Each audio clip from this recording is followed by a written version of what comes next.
Hi friends, ഇന്ന് നമ്മളൊരു radish fry ആണ് ഉണ്ടാക്കുന്നത്. സോ ആദ്യം തന്നെ റാഡിഷ് കട്ട് ചെയ്യുക. എന്നിട്ട് ഒരു പാനിലേക്ക് ഇതുപോലെ കുറച്ച് എണ്ണ ഒഴിച്ചു കൊടുക്കുക.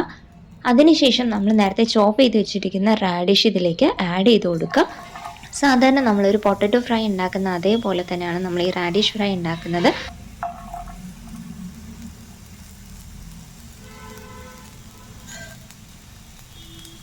നമ്മളിനി അതിലേക്ക് മഞ്ഞൾപ്പൊടി ആഡ് ചെയ്യുകയാണ്,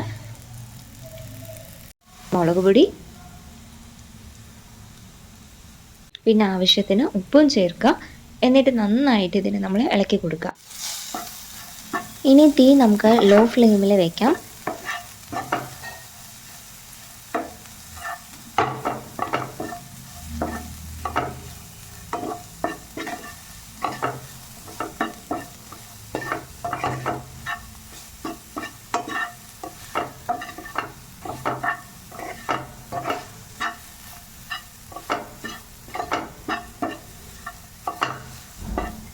നമ്മുടെ റാഡിഷ് ഫ്രൈ ഇതാ റെഡി ആയി കഴിഞ്ഞിട്ടുണ്ട്.